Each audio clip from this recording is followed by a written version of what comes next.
বছর মাস পেরিয়ে বিপিএল মাঠে গড়াতে অপেক্ষা আর মাত্র একদিন। 2012 সালে আসর শুরু হলেও এখনো গড়ে ওঠেনি তার ব্র্যান্ড।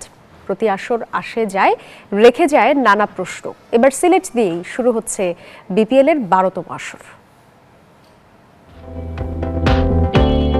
সিলেট পর্বে অংশ নিতে প্রায় সব দলই পৌঁছেছে চায়ের নগরে। শুরু করেছে মাঠের অনুশীলনও। শুক্রবার শুরু হচ্ছে মাঠের লড়াই, যা চলবে এক সপ্তাহেরও বেশি সময় ধরে। আগের বছরগুলোতে বিপিএল কেমন ছিল? 2012 সালে তৎকালীন বিসিবি সভাপতি লোটাস কামালের হাত ধরে বিপিএল এর যাত্রা শুরু। সেবার বিদেশি বেশ কিছু নামিদামি ক্রিকেটার অংশ নেয়। রাউন্ড রবিন লিগের টুর্নামেন্টে শিরোপা ঘরে তোলে ঢাকা গ্ল্যাডিয়েটর্স। যুক্তরাষ্ট্রের এক নম্বর জিম চেইন গোল্ডস জিম এখন আবারও বাংলাদেশে। বসুন্ধরা আবাসিক এলাকা ও বসুন্ধরা সিটি শপিং মলে। পরের বছর বিপিএল ছিল সবচেয়ে কলঙ্কিত। সেবার ঢাকা চ্যাম্পিয়ন হলেও আশরাফুলের ফিক্সিং কাণ্ডে সবকিছু উলটপালট হয়ে যায়। আসরটি বন্ধ রাখা হয় এক সিজন। 2015 সালে নতুন করে শুরু হওয়া বাংলাদেশ প্রিমিয়ার লিগে যুক্ত হয়ে বাজিমাত করে কুমিল্লা।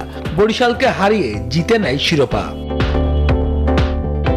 2016 সালে নাম আর মালিকানা বদলে আসা ঢাকা আবারও চ্যাম্পিয়ন হয়। বেক্সিমকোর মালিকানাধীন ঢাকা ডায়নামাইটস সেবার শিরোপা ঘরে তোলে।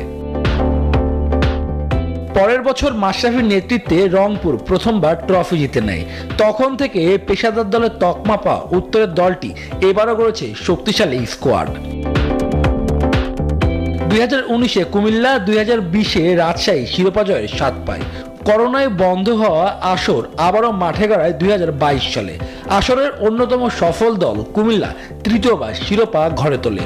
পরের বছর শিরোপা জিতে সেই সংখ্যাকে 4-এ নিয়ে যায় কুমিল্লা। 2024 ও 2025 সালে তামিম ইকবালের নেতৃত্বে বরিশাল টানা 2 আসর শিরোপা জেতে। কিন্তু এবারের আসরে কুমিল্লা কিংবা বরিশাল কেউই অংশ নিচ্ছে না। দেশের সবচেয়ে বড় ফ্র্যাঞ্চাইজি আসর হলেও কখনো তারা গুছিয়ে উঠতে পারেনি। কখনো বিদেশিদের পারিশ্রমিক সমস্যা, আবার কখনো মালিকানা পরিবর্তন, আবার কখনো ফিক্সিং ইস্যু। সেসবই বিপিএলকে পিছিয়ে দেওয়ার অন্যতম কারণ। শুভদেবনাথ, নিউজ 24।